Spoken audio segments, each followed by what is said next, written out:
episode of the I Learned podcast. So glad you are here. I'm so glad I am here. These last few days, I have been really practicing my presence.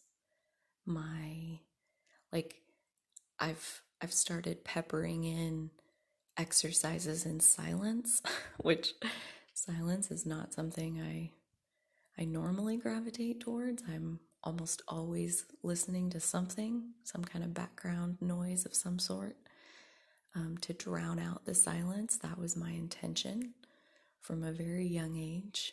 I think a lot because I could hear things in the silence and it freaked me out. So I just covered up that silence and then it wasn't as scary. And now these exercises in silence, like one example, driving my car to town from my house takes about 8 minutes. And I would always put something on. Like before I ever left my garage, I'm starting music or a video or something. And so I just practiced driving to town without any background music. Like, okay, okay, I can do this. I can exist in silence and in those spaces of silence through both listening to Eckhart Tolle, which is how you properly say his name. I definitely have pronounced it wrong in the past if you've heard me on any other videos. But also Adrienne Misher, I think is how you say her last name. She has the YouTube channel Yoga with Adrienne. And so I am on a streak. Let me just look for you because I do believe yesterday was something of a bit of a milestone. Yes, it was. There we are. Yep, yesterday was 21 days of yoga and 23 days of no alcohol. So doing a bit of a change of scenery, I guess you would say. Like I heard Karen Kilgariff on her podcast, My Favorite Murder. She shares that podcast with Georgia Hardstark. But Georgia was working on quitting drinking, and Karen stopped all substances a long time ago because she had lots of different substance abuse issues. And so she's been sober for 20 years or something, long. And she described getting drunk, yeah, it's fun and whatever, but when you do it every night, it's like going to the same hallway and being in the same hallway night after night after night. And when you've done it for so many days and weeks and months and years, eventually it's kind of boring.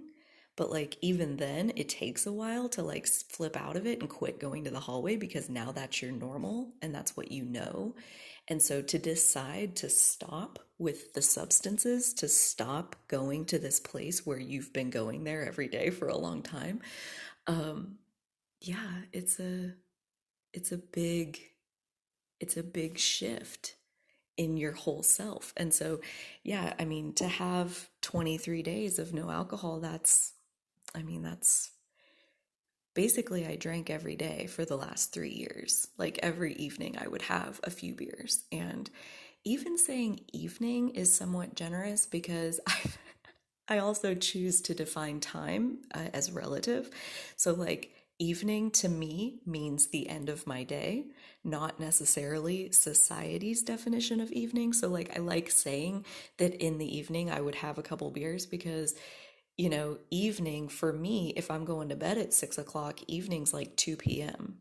And yeah, come evening, I'm going to have a couple beers. Because if I woke up at 3 or 4 o'clock in the morning, yeah, 6 o'clock might be my bedtime. So it's all relative. And when I don't have anywhere to be, I get to live on whatever time schedule I want. So all of these factors combined to there was something about what she said about the hallway, it was kind of boring. Eventually I felt I'm reaching for more than this. This is fine, but I'm reaching for more than this. And I didn't really know what to do with that. And then it just organically happened where I just didn't feel like drinking anymore, and that was 23 days ago. So like we'll see. But like the very first thing that happened, 2 days in, I get the urge to do yoga, and now I also have 3 weeks, 21 days of yoga. Today will be day 22. And that both of those have been so powerful. So I do that daily yoga at home in my bedroom, and I use the Yoga with Adriene videos. Really, really adore her. She's also a Life Path 6 for all of you fellow Life Path 6ers who I know listen to this.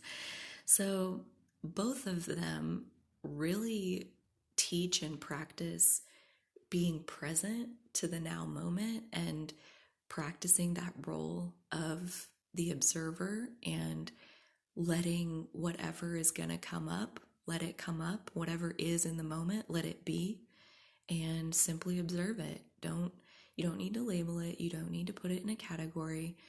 You can just be present to whatever is and let this eternal now moment just evolve into this total bliss of connecting with your broader awareness and being able to see what is for what it is.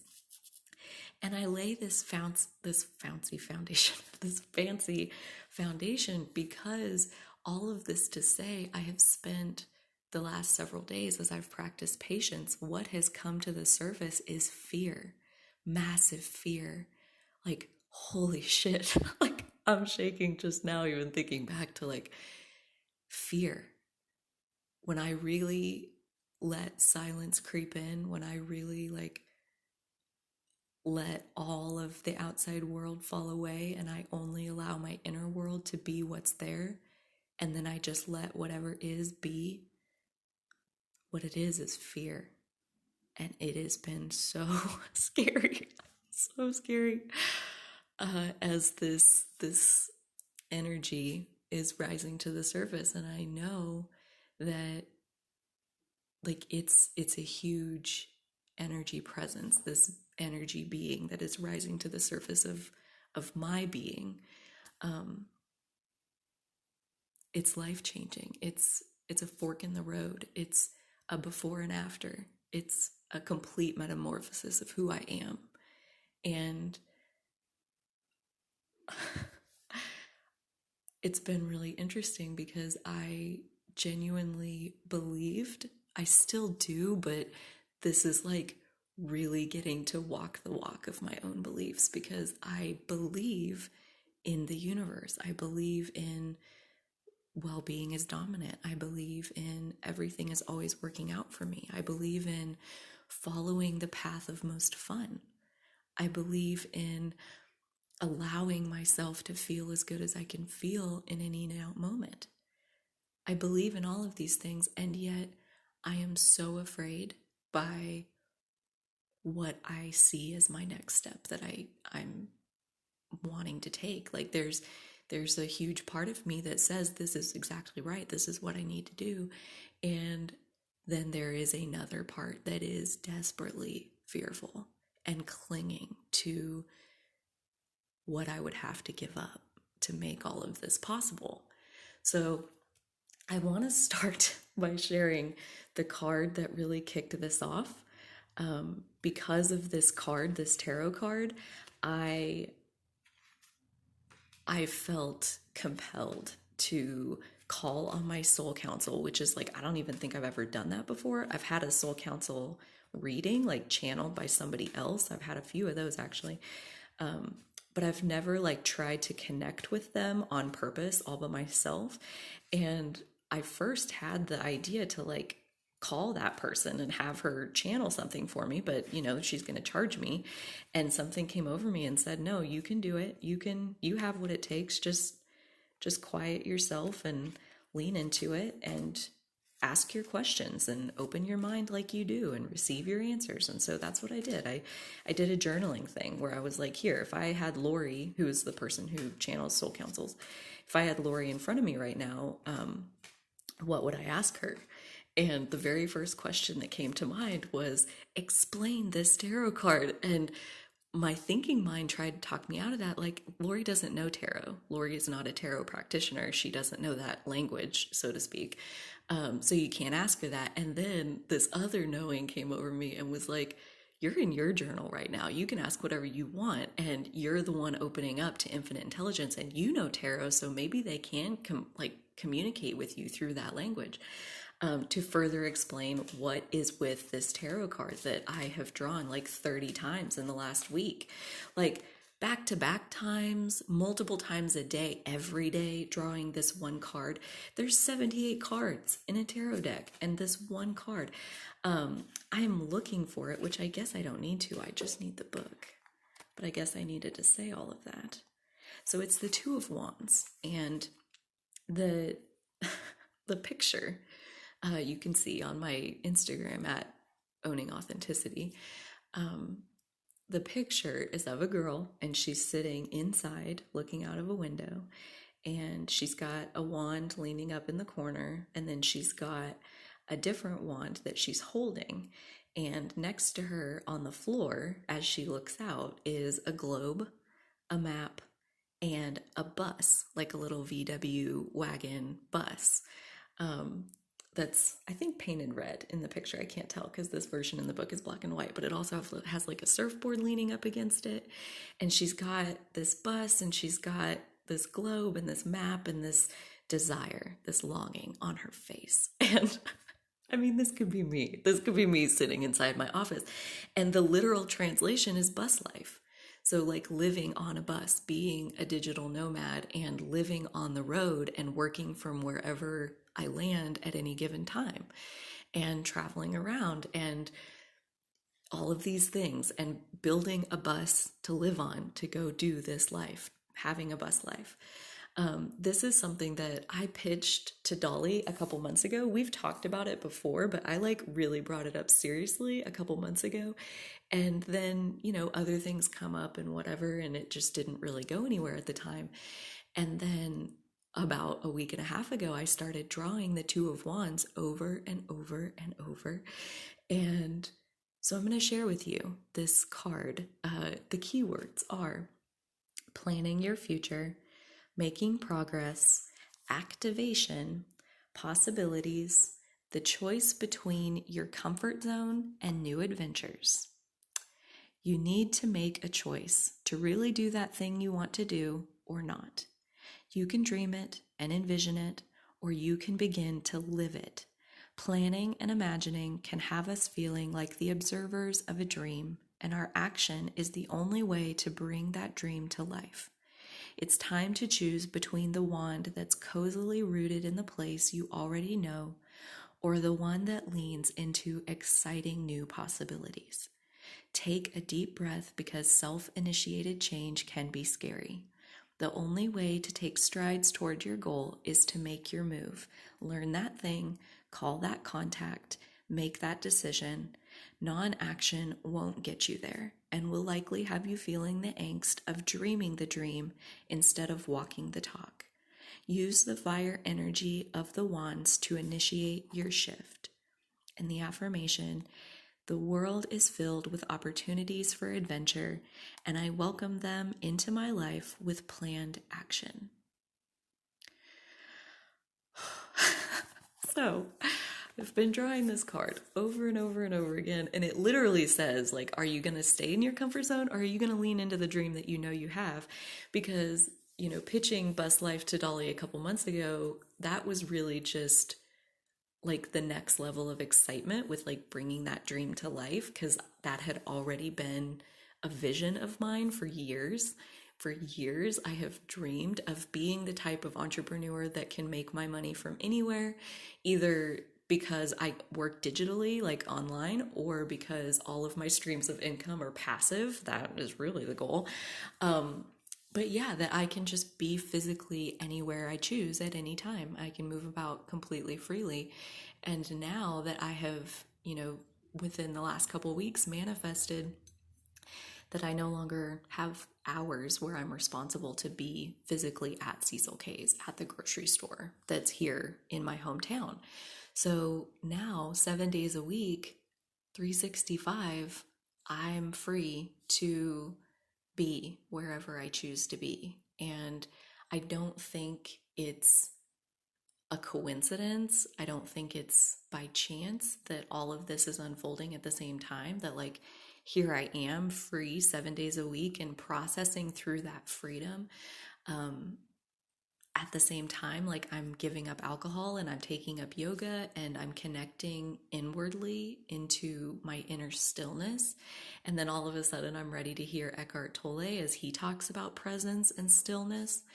And that as I practice stillness, everything that's coming up is all of the reasons why I'm not yet living bus life. It's all my fears. It's all my, like, I think, there's a couple of major fears. One that I was aware of, one that I became aware of yesterday, which is like a whole second act to this story. But the one that I was mainly aware of was, I have a pile of savings. It's called my 401k. And, you can take that out of there for a 10% penalty, and you have to pay taxes on it depending on how much money you've already made that year. And I haven't made very much money this year, so I could still afford to pull some money out of there and pay very little in penalties. So basically, the fear is that to make bus life happen, I see, ooh, that's interesting. That hadn't even occurred to me. Thank you. Thank you for pulling this out of me. But my original thought was that I only have one option of like taking my 401k and building this bus with that money, which would mean the only way that I can do this is if I give up my safety net, my only savings, put all my savings into this dream. And I also don't think it's an accident that like about a week ago, Dolly came home with a few movies for us to watch, and one of them was Field of Dreams. And out of everything else that she had there, Field of Dreams like just stood out like a bright shining light, like watch me, watch me. And how frigging poetic is that? That like a week ago, I see this guy's journey of getting this vision, this inner knowing of like what he needs to do. And they pour all their savings into him doing what he feels like he needs to do. And down to the point where the bank is like taking their house, taking their farm. They have nothing to fight them off with other than, stick with it and hope for the best. And you did this for the right reasons. So trust that in the end, it'll all work out. And the very end scene of that movie is this line of cars showing up to pay to see the Field of Dreams. So their money problems were solved there at the end of the movie. So yeah, it's like that. It's like, are you willing to give up your safety net to live the life that you feel you're supposed to be living? Like this vision that you can see, that you just know to be true. It's so strong. It's so magnetic and pulls my attention, pulls my daydreaming, pulls my fantasizing. I have visions of myself on the bus. I have visions of myself in the places that will go on the bus. Because that's really probably the scarier part, is that in those visions, I'm not alone. I am with Dolly, and Dolly is there in the building of the bus, in the setting sail on the bus, the living on the bus, the living with the dogs on the bus, like all of that. She's right there for all of that. And it really calls into question my issues around commitment and intimacy and my own vulnerability and my own like willingness to bet on another person. Because that's the thing, like I don't see myself as particularly capable or desiring to actually build the bus. And when we're living on the bus, again, there's pieces that like I see her doing, and I don't necessarily see myself pulling this off by myself. So like bus life, quote unquote, is also code for what I feel like is taking Dolly and I's relationship to like a whole nother level, where I have emotionally kept her at a distance, where we don't share property, we don't share anything. Like we are two completely independent beings. And I'd like to think that I did that because I'm evolved and because I'm not going to make the same mistakes that I made in the past, and I'm going to have healthy boundaries now instead of like completely enmeshing with another person and forming another codependent relationship. And so I've kept her at this distance. And yesterday, talking about this merged path of building the bus together and living on the bus together and like doing this journey together, it feels like a dam that I had built between her and I, like it broke open. And the wave of fear and pain and angst that washed through me, I cried and I like bawled and I just screamed. I screamed like 3 different times. I really scared my dogs. I didn't mean to. But oh my God, the release. If I've never said it before, like allow me to just put this little bubble of love around the act of crying, because the power of letting resistance melt out of you through your tears is so loving to your larger self, to like your ability to connect with your higher self and your whole self. Any of that tension that we hold on to, it limits us from connecting to who we really are in that powerful way. And yesterday something broke free, and it only happened through like a magnitude of fear where I just couldn't hold it in anymore. I was so afraid I had to cry. I was like scared to the point where I snapped, and the fear melted away. And like it's not there. It's replaced with, again, what I thought I knew, and now I'm getting to live in real time of like everything is always working out for me. Anything that ever happens along this path will be for my highest good and the highest good of anyone who is sharing the path with me. That includes Dolly, that includes my dogs, that includes anybody that we would ever meet along the way. That includes I saw a vision of like leasing my house, my house where I live right now, and that like the people who are going to move into it, and that it's going to be so perfect for them, and it's going to be such an upgrade for them, and they're going to feel like the most blessed beings on the face of the planet to get to move in here, and all of the pieces that are going to fall into place to like perfectly bring all of this together. And any challenges or obstacles that might ever arise are only to enact the divine timing of my highest good unfolding and the highest good of everyone. Like Dolly's example is perfect. She is starting a blog, by the way. She writes, and she went on one of her excursions, which is what she wants to write about. She wants to take excursions and experience local places and then write about local places, and shining her spotlight of her attention and her voice on loving local and voting for these local businesses with your dollars, and really connecting to the individual beings behind these local businesses. And so that's her larger intention of what she wants to do. And so one of the first places that she thought to go was Olathe, Kansas, which is her hometown where she was born.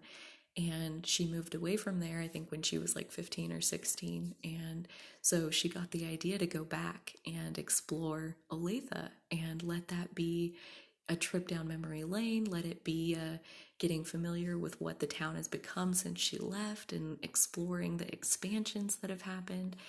And her car broke down in the parking lot of a brewery that she decided to try. She drove all the way there, which is like an hour and a half maybe to get there, and drove around for a couple hours in Olathe. And then she parked her car at a brewery she decided to try, and the check engine light came on. And I forget exactly what was wrong with it. I'm not a car person, but she needed a tow, and she found somebody to come get her. He'll be there in 3 hours. Oh, okay. And she and I just gushed back and forth over how lucky she was to like break down there and not on the side of I-70, and now you're waiting on the side of I-70 all by yourself with no food or drink for 3 hours for the guy to come get you. You know, like you landed in a brewery and they have food, and oh my goodness. And of course, as it happens, the people were magical. They were such wonderful co-creators to that experience for her. They treated her with such kindness, and she in turn is like writing about them and gonna shine the spotlight on their business and them and for being such wonderful people in this world. And oh my goodness, like, and we both like concurred that, yeah, I mean, if her car hadn't broken down, she's like, I probably would have had a beer and then I was going to go home. Like, she was already about to go home when she decided to try the brewery. So she probably would have just like had one beer and then driven on home. So the fact that her car broke down, that was the only way that experience was going to happen. And it was a magical one. So all is well in the end. You know, like even her car breaking down, it served her highest good. It served the highest good of those people who worked there. It served the highest good of the tow truck people who came and got her, because their daughter was the final piece to to having our schedule covered. She's like now working at the store because Dolly spent that time with them on the ride back and talked about like we're looking for help at the store, and now she works there. So like all of these ripple effects from Dolly's car breaking down, like something that looks on the surface like it's bad, and it wasn't at all. It was exactly what was supposed to happen. And that is such a good representation of the peace that I'm feeling at this moment of everything is always working out for me. There's nothing to fear. There's nothing to fear with the bus. There's nothing to fear with Dolly. There's nothing to fear with the people that we'll meet along the way. There is nothing to fear. Only the highest good of everyone involved. That's all that's happening here. Nothing bad. Nothing bad is happening. You don't have to be afraid. You can move forward on this path and feel good about that. And that's huge. So I am, after, you know, a good conversation with Dolly yesterday and a big long cry afterwards with a little scream therapy mixed in, I'm happy to announce that we are officially shopping for a bus.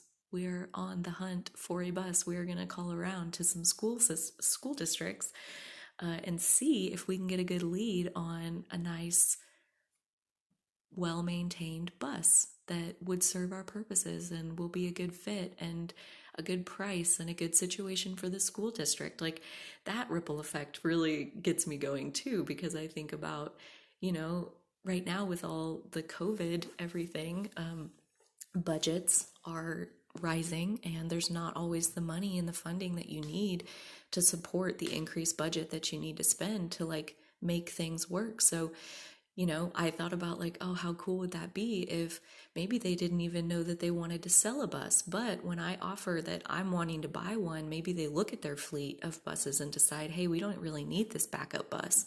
And yeah, she could totally buy that, and then bam, there's 10 grand for our budget. Win, win, win, win, win. You know? So whatever broke free yesterday, it felt so good. And I mean, I feel like I can't even do it justice to acknowledge and be grateful that I understand that it came through fear. You know, like I was so scared. I was letting myself lean forward, but I was still so afraid, and it got to where I was so afraid that it just snapped. And in an instant it was dissolving, and by dissolving it I mean like the volcano erupted. Like all of that pressure that had been brewing under the surface, like by the time a volcano erupts, a lot has happened to make that the case. A lot of pressure has built up inside of that system. And when the volcano erupts, balance is restored under the surface. And yesterday the volcano erupted and it was fucking magical and powerful. And it lasted, I'm going to say like a solid 10 minutes. I cried hard. And I know the wisdom of crying and the powerful, like releasing of resistance that happens through that process of like screaming out that energy and pushing it out through your tears. And And so I did. I feel like I pushed every ounce of it that I could reach for. I cried it all out. And 10 minutes later, I was so fucking tired. I was so exhausted. I went and laid down for basically the rest of the day. That was at like 1 o'clock in the afternoon. I was like, well, okay, that's good work for today. Good job, team. Let's retire to the locker rooms. And yeah, I just basically went and laid down. I got up and like half-assed did my yoga because I didn't want to kill my streak. So I feel good about showing up for that, even though like I said, I mean, it was like 11 minutes and then I was in child's pose for another 4 and I called it good.